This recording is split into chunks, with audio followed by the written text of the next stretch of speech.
Hey everyone, welcome to my channel. जो लोग channel पर न्यू है कृपया चैनल को सब्सक्राइब कर दीजिए।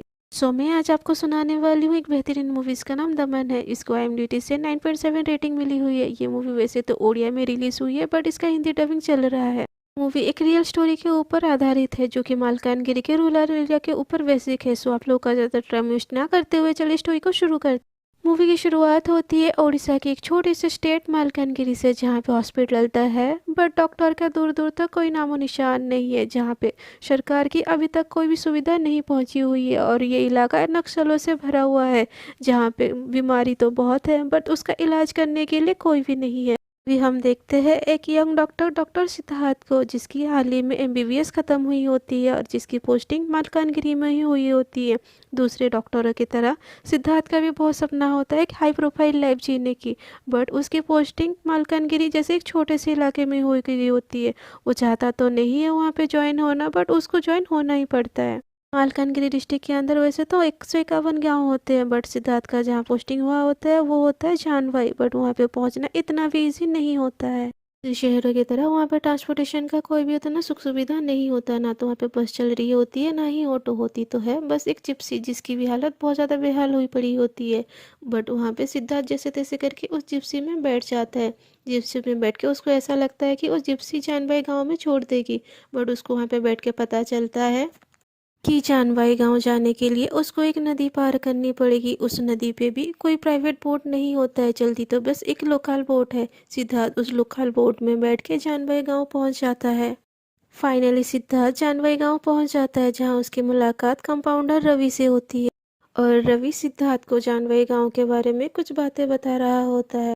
रवि से बात करते ही साथ सिद्धार्थ वहाँ की खिड़की खोल देता है, जिसे देख के रवि घबरा के उसको बंद करने के लिए बोलता है। तभी सिद्धार्थ उसे रीजन पूछता है तो रवि उसको बताता है कि उस खिड़की के रास्ते घर पे सांप भी घुस जाते हैं। ये चीज़ सुन के सिद्धार्थ घबरा के तुरंत खिड़की बंद कर देता है। सिद्धार्थ देखता है कि जानबाई की हालत बहुत बुरा है। ना तो यहाँ पे मोबाइल की नेटवर्क आती है ना ही यहाँ पे लाइट की कोई सुविधा है। कमरे की स्मेल तो इतनी गंदी है कि वहाँ पे रहना मुश्किल है और रात को यहाँ पे हालत और ज़्यादा ख़राब हो जाती है क्योंकि इतने सारे मच्छर की फौज आती है कि सिद्धार्थ रात भर सो ही नहीं पाता। सुबह होते होते सिद्धार्थ की ऐसी बुरी हालत हो जाती है कि वो डिसाइड करता है कि वो एक पल भी जानबाई गाँव में नहीं रुकेगा और वहाँ से निकलने के लिए तैयार हो जाता है। क्योंकि सिद्धार्थ को रियलाइज होता है जानबाई गाँव उसकी सोच से भी बहुत ज़्यादा पिछड़ा हुआ है। यहाँ पे सरकार की दूर दूर तक सुविधा की कोई भी निशान नहीं दिखाई देते और सिद्धार्थ ऐसे माहौल में बिल्कुल रह ही नहीं सकता। कंपाउंडर रवि से बोट के बारे में पूछता है। रवि उसको बोलता है कि बोट आने में थोड़ा सा टाइम लगेगा। उतनी देर में सिद्धार्थ गांव में इधर उधर घूमता रहता है। जैसे ही बोट आता है उसमें बैठने लगता है, तभी एक आदमी अपनी बच्ची को रोता हुआ लेके कंपाउंडर रवि के पास आता है। बच्ची की सिचुएशन एकदम क्रिटिकल होती है तो रवि उसको डॉक्टर की तरफ इशारा करता है, तो वो आदमी जाके सिद्धार्थ के पैरों में गिर जाता है और उसकी बच्ची को बचाने की गुहारी करता है। बच्ची की सिचुएशन देख के सिद्धार्थ भी रुक जाता है और बच्ची की ट्रीटमेंट करने लगता है और वो देखता है कि बच्ची का टेम्परेचर बहुत हाई है। तो चेक करता है तो पाता है कि बच्ची को तो 104 डिग्री बुखार है। तभी वहाँ पे एक नर्स होती है जो कि बताती है कि इसको ज़रूर मलेरिया ही हुआ होगा क्योंकि उस इलाके में मलेरिया के पेशेंट बहुत ज़्यादा पाए जाते हैं। नर्स की बात सुन के सिद्धार्थ तुरंत उस बच्ची का मलेरिया टेस्ट करवाता है और उसका रिपोर्ट पॉजिटिव ही आता है। इस बात के बाद तो तुरंत उसका ट्रीटमेंट शुरू हो जाता है और थोड़ी देर बाद बच्ची को होश भी आ जाता है। तभी उसका पिता सिद्धार्थ को बताता है कि उसके गांव में इस रोग की बहुत समस्या है और इस चीज़ का निजात पाने के लिए वो लोग बाबा बाबा का सहारा लेते हैं और इसी वजह से उनके गांव में बाबा और तांत्रिक का बहुत प्रभाव है। किसी को भी मलेरिया होता है वो बाबाओं के पास झाड़ फूक करने जाते हैं।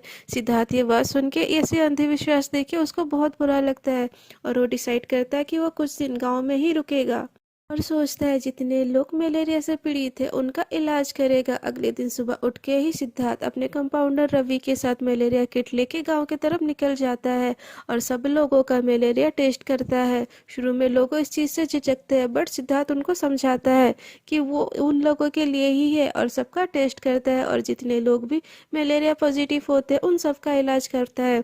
तभी सिद्धार्थ सोचता है अगर एक गाँव में इतने सारे पेशेंट हैं तभी 150 गांव का क्या हाल होगा। ये बात सोच के सिद्धार्थ अपने ऊपर के अधिकारी के पास जाता है और उनसे एक मोबाइल टीम की मांग करता है कि वो बाकी के 150 गांव का हेल्प कर सके। और वो जो ऊपर का अधिकारी होता है उसको गांव वालों से कुछ भी लेना देना नहीं होता है, उसको गांव वालों की हालत से कोई फर्क नहीं पड़ता। और वो उल्टा सिद्धार्थ को समझाता है कि वो भी इन सब चीजों पे ध्यान ना दे। ये एक नक्सली इलाका है और यहाँ पे अक्सर गवर्नमेंट के लोगों को ऐसे ही मार दिया जाता है। पर सिद्धार्थ तो सोच लिया होता है कि वो इन गांव वालों का हेल्प करेगा, इसीलिए वो कंपाउंडर रवि के साथ निकल जाता है अकेले इन गांव वालों का हेल्प करने। कंपाउंडर रवि भी उसको समझाता है कि ये एक नक्सली इलाका है और यहाँ पे ये सब काम करना इतना इजी नहीं होगा। बट सिद्धार्थ रवि की एक भी बात नहीं सुनता और उसको लेके इलाज करने गांव वालों के पास निकल जाता है। वो लोग एक गांव जाते हैं जहाँ पे देखते हैं यहाँ पे अंधविश्वास बहुत ज्यादा फैला हुआ है। उन लोगों को कोई भी बीमारी होती है लोग इन बाबा और तांत्रिक के पास आते हैं, कुछ लोग ठीक हो जाते हैं झाड़ फूक से और बहुत सारे लोग मर भी जाते हैं। सिद्धार्थ को यकीन नहीं होता है कि अभी भी इन सारे गांव में इतने ज्यादा अंधविश्वास अपना काया विस्तार कर हुआ है। तभी हम देखते हैं उस गांव में एक लड़की को सांप ने काटा हुआ होता है, जिसको लेके एक बाबा के पास आए होते हैं। वो बाबा उसको बोलते हैं कि इस लड़की को 108 बार स्नान करवाना पड़ेगा।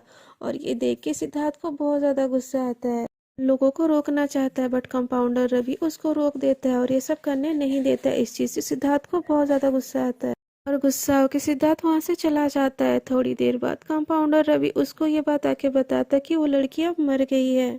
ये बात सुन के सिद्धार्थ को बहुत ज्यादा दुख होता है और कंपाउंडर रवि से गुस्से में बोलता है कि वो उसको बचा सकता था बट उसको बचा नहीं पाया। अब सिद्धार्थ को इन लोगों की हालत देखी बहुत ही ज्यादा दुख होने लगता है और भी तेजी से वो गांव वालों का इलाज करने लगता है। सिद्धार्थ का डेडिकेशन और अपनापन देखिए गांव वालों भी उसको अपनाने लगते हैं, क्योंकि गांव वालों के लिए इतना कोई भी कभी नहीं किया है। और सिद्धार्थ का इतना अपनापन और प्यार देख के गांव वालों भी उसको पूरी तरीके से अपना लेते हैं। बट हम देखते हैं जिस चीज का उनको डर होता है वही चीज होता है। गांव में नक्सली आ जाते हैं जिनको देख के गांव वाले अपने अपने घर घुस जाते हैं। नक्सली गांव में आते हैं और सिद्धार्थ से बात करने लगते हैं और सिद्धार्थ और रवि को डराने लगते हैं। नक्सली सिद्धार्थ के छाती पे ही गन तान के रखते हैं। इस चीज से सिद्धार्थ को डर लगता है बट वो कुछ भी नहीं बोलता। नक्सलियों को भी इस चीज का डर होता है कि सिद्धार्थ जिस एक्टिविटी से गांव में काम कर रहा है जल्दी गांव में पुलिस भी आ जाएगी और पुलिस नक्सलियों के लिए खतरा है। इस बात से वो बहुत घबराए हुए होते हैं, इसीलिए वो सिद्धार्थ को तो कुछ नहीं करते बट गांव वालों को धमकी देते हैं और गांव वालों में से एक को उठा के ले जाते हैं। अभी सिद्धार्थ को पता चलता है कि गांव में एक प्रेग्नेंट औरत है जिसके पति को नक्सलियों ने उठा के ले गए हैं और वो गांव वालों से हेल्प के लिए बोलते हैं बट गांव वालों को नक्सलियों का डर होता है, इसीलिए कोई भी उस प्रेग्नेंट लेडी का हेल्प करने नहीं जाता है। सिद्धार्थ उस औरत के पास जाता है और उसको चेक करता है। वो देखता है तो उस औरत को बहुत तेज बुखार हुई होती है और लेबर पेन भी स्टार्ट हो जाती है कि सिचुएशन क्रिटिकल हुआ देख के सिद्धार्थ उसको बड़ा हॉस्पिटल ले जाने का सोचता है बट वहां से ले जाने का कोई भी साधन नहीं होता है। तभी सिद्धार्थ एक मोटे से कपड़ा और बड़ा सा डंडा लेके सिद्धार्थ उस औरत को उसमें डालते और सिद्धार्थ और रवि अपने कंधे में उठा के बहुत सारा रास्ता पार करते पहाड़ जंगल पार करके उसको ले जाते हैं। इसी तरह एक लंबा सा सफर करके उसको नदी के पास ले जाते हैं। जैसे ही नदी के पास वो लोग जाते हैं कि देखते हैं नक्सली उसके बोट को भी वहां से ले गए होते हैं। ये चीज देख के सिद्धार्थ का तो दिमाग ही खराब हो जाता है, क्योंकि उसको पता होता है ऐसी सिचुएशन में औरत अगर हॉस्पिटल नहीं पहुंची तो उसकी जान भी जा सकती है।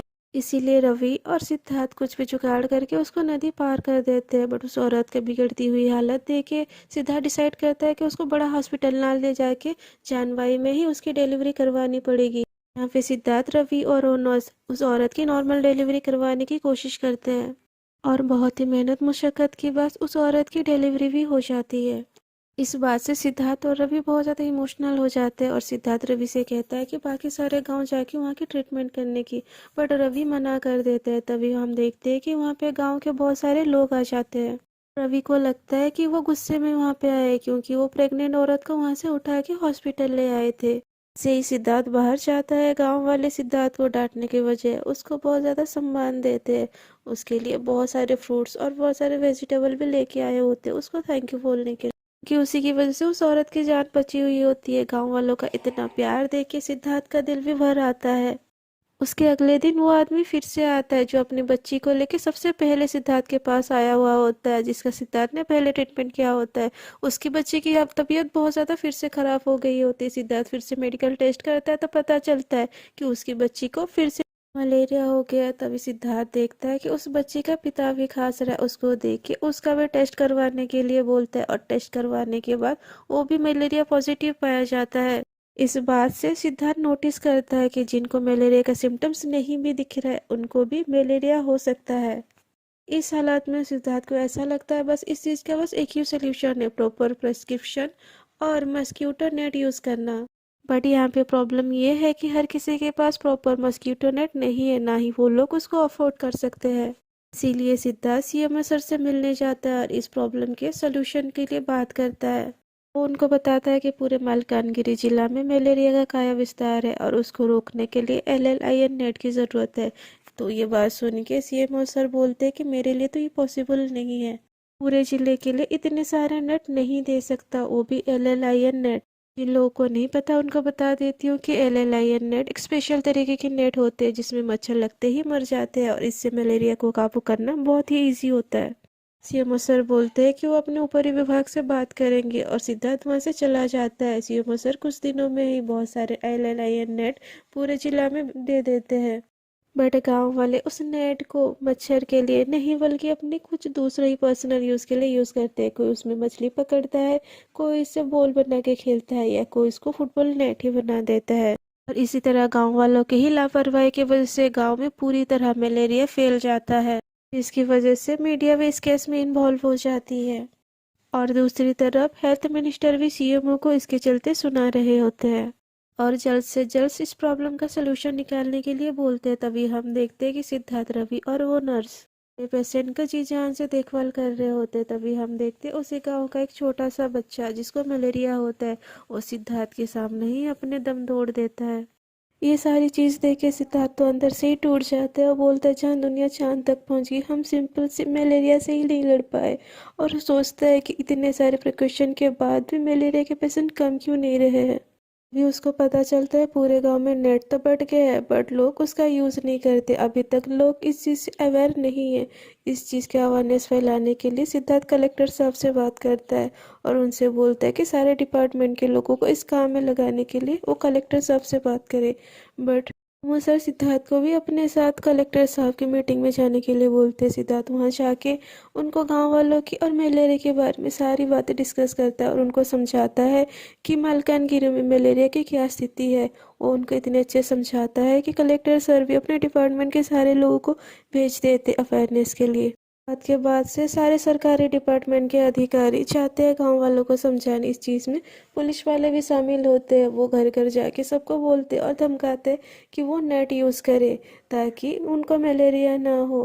बट इस चीज़ से भी कुछ भी काम उतना नहीं बनता है। लोग अवेयर तो होते हैं बट उनको आदत ही नहीं होती नेट यूज़ करके सोने की। तो सिद्धार्थ अपने टीम को बोलता है कि वो रात को गांव में जाए और तब तक वो घंटा और माइक में बोलते रहे जब तक वो लोग नेट यूज़ ना करें। वो एक दिन नहीं मानेंगे, 2 दिन नहीं मानेंगे बट तीसरे दिन तो उनको करना ही पड़ेगा। और उसकी पूरी टीम भी जाके यही चीज़ करती है। ऐसे ही सिद्धार्थ और उसके टीम के कड़ी प्रयास से गांव वाले भी अवेयर होने लगते हैं और वो नेट यूज़ करने लगते हैं। गांव वाले इतने अवेयर हो जाते हैं कि वो ढोंगी बाबा को भी वहाँ से मार के भगा देते हैं। टाइम के साथ सिद्धार्थ का मिशन दमन भी सक्सेसफुल होने लगता है और मलेरिया पेशेंट की संख्या ना के बराबर होने लगती है। इस बात की बात हर जगह तक पहुंचती है और ऊपर से एक अधिकारी इस चीज़ के ऊपर प्रोजेक्ट बनाने गांव में आते हैं। वो गांव के हर घर में जाके चेक करते हैं और मलेरिया की टेस्ट भी करते हैं। तभी पता चलता है कि सचमुच मालकानगिरी गाँव में पेशेंट की संख्या कम गई है। और इस बात के लिए वो अधिकारी सिद्धार्थ का प्रशंसा करते हुए उनको कॉन्ग्रेचुलेशन बोलता है। तभी सिद्धार्थ बोलता है कि उसने कहीं पे पढ़ा था भगवान हर जगह नहीं हो सकते, इसीलिए उन्होंने हर जगह डॉक्टरों को भेजा है। इस वाक्य के बाद सिद्धार्थ का हर जगह प्रशंसा होने लगा और आखिरकार वो दिन भी आ गया जब सिद्धार्थ को गांव से वापस भुवनेश्वर जाना होता है। इस बात का पता जब गांव वालों को चलता है वो लोग बहुत दुखी हो जाते हैं और रोने लगते हैं। बट शिवा का वो पूरे सम्मान के साथ उसको वहां से विदा देते हैं और सिद्धार्थ वापस भुवनेश्वर चला जाता है और इस सीन के साथ मूवी यहीं भी एंड हो जाती है। तो फ्रेंड, ये थी ओडिया इंडस्ट्री की बेहतरीन मूवी में से एक दमन। आप लोगों को कैसा लगा कमेंट करके ज़रूर बताइएगा। अगर आप लोगों को मेरा काम अच्छा लग रहा है तो प्लीज़ कमेंट कीजिए, लाइक कीजिए, शेयर कीजिए और चैनल को सब्सक्राइब कीजिए।